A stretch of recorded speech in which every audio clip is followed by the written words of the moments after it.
Good morning, my Real News Media TV family. Thank you so much for tuning in this morning, and I'm wishing for everyone a wonderful and a productive day. And in the news this morning, reputed gang leader Termite shot dead in Spanish Town. A suspected gang leader who reportedly led the top bank faction of the remnants of the Wandon faction of the Klansman gang was shot and killed by members of the St. Catherine North Police Division on Friday night. The deceased has been identified as Sheldon Walters, otherwise known as a Termite. Walters was reportedly shot dead in the Top Bank community of Spanish Town, St. Catherine. The circumstances surrounding the killing are still unclear. However, photos circulated online of the dead body of the notorious gang leader. Termite was considered to be the de facto leader of the Wandon gang after the incarceration of leader Andre Blackman Brand. Last year, Brand was sentenced to 39.5 years in prison for various crimes related to the criminal organization. Schoolboy taken into custody for alleged murder of schoolmate. The police in St. James have revealed that they now have in custody a 14-year-old Irwin High School student in relation to the murder of 15-year-old Ranil Plummer. The alleged assailant was handed over to the police by his parents and is now being questioned on the matter. It is expected that charges will be laid soon. Plummer, who also attended Irwin High, was stabbed to death on Thursday after he exited the school grounds. An aspiring footballer, Plummer received a single stab wound to the chest and was rushed to the hospital where he succumbed to his injuries. 41-year-old charged with larceny after alleged theft of $100,000 worth of concrete sealant. A 41-year-old man is facing storehouse break-in and larceny charges after reportedly gaining access to a store and taking 20 gallons of concrete sealant valued at approximately $100,000. Charged is Joseph Scott. According to the Central Police, Scott gained entry into an establishment by breaking through a window. The incident, which happened about 7:19 p.m. on Thursday, February 15, saw the accused making his escape with the concrete sealant. He was reportedly caught committing another offense on April 11 and was subsequently charged. He is scheduled to appear in the Kingston and the St. Andrew Parish Court on Thursday, April 25. Men flee leaving bags of compressed ganja behind during police operation. A team of officers assigned to the Area 2 Narcotics Police Division seized 118 parcels of compressed ganja on the Retreat and the Rio Nuevo main roads in St. Mary on Thursday, April 18. Reports are that about 8 p.m., lawmen were conducting an operation on the roadway when several vehicles were signaled to stop. In the lineup of vehicles were a 2014 black Toyota Noah and a 2013 gray Toyota Axio. The occupants reportedly obeyed the lawmen's request but immediately fled both vehicles when they came to a halt. A search of both vehicles was subsequently carried out, where 20 knitted bags containing the 118 parcels of vegetable matter resembling ganja were found in the Toyota Noah.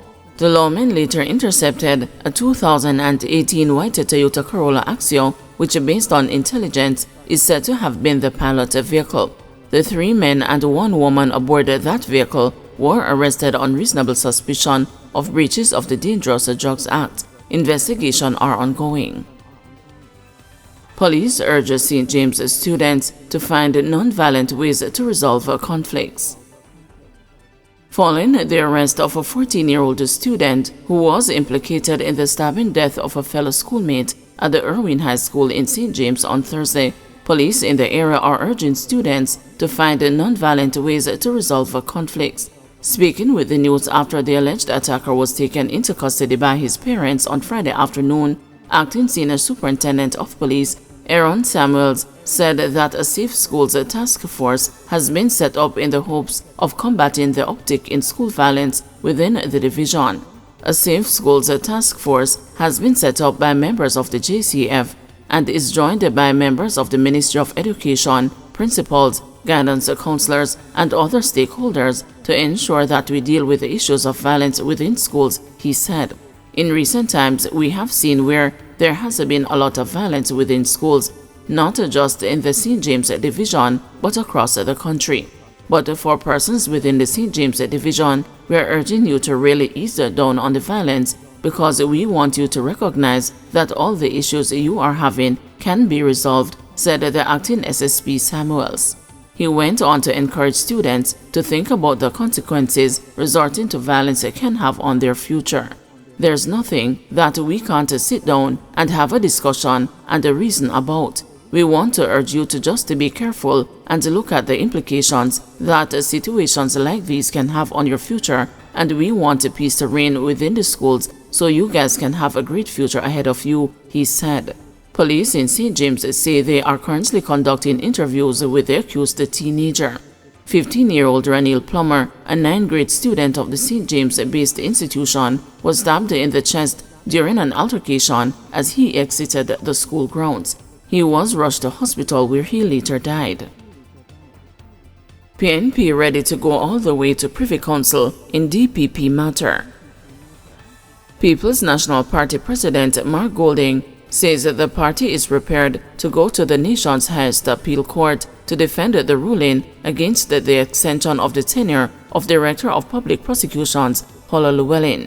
He was speaking at a press conference at the PNP headquarters in Kingston on Friday, following the Constitutional Court's ruling that the second extension of Llewellyn's tenure in office is unconstitutional, and the government's subsequent declaration that it will appeal the judgment. Noting that it is a matter of principle, Golding said, the court has ruled in a way which we think is correct and that upholds the issue and the concern and the cause that let us bring these proceedings in the first place, and to the extent of its appeal, we will be vigorously defending that at the appellant courts, whether it be the Court of Appeal in Jamaica or the highest court. Government last year hastily amended the Constitution to increase the age of which the DPP should proceed on retirement from 60 to 65. According to Golding, the motivation for doing so at the time remains questionable.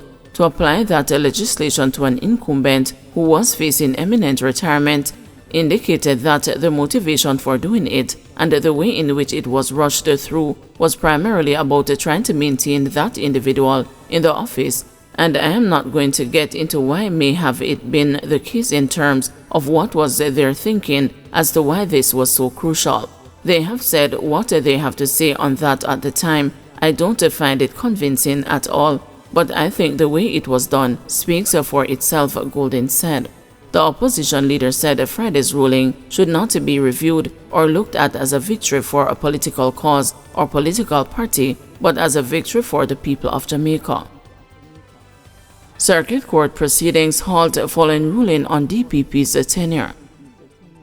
The news has been informed that most of the island's circuit courts came to a halt on Friday following the ruling of the Constitutional Court in relation to the tenure extension of Director of Public Prosecutions, Paul Llewellyn. The court ruled on Friday morning that an amendment to the Constitution passed by the Parliament in July last year, granting a second extension of her tenure as a DPP, was illegal and unconstitutional. It's understood that prosecutors informed the presiding judges that they could not continue presenting the cases with the uncertainty surrounding Ms. Llewellyn's tenure as a chief prosecutor. Attorney Oswest Senior Smith told the news that he was in the middle of a bail hearing before the St. Anne Circuit Court when the judge informed him that the prosecutors could not continue arguing the case. The prosecutors who act on behalf of the DPP were not certain they could continue with her status now in limbo. There is a considered view that having regard to the implications arising from the Constitutional Court's decision this morning in relation to the Director of Public Prosecutions, that there may be some difficulties as far as the prosecution is concerned, and them, well, we have two prosecutors, and them having what we would call in law standing to prosecute the matters this morning. So as a result, the cases have been largely adjourned to Monday.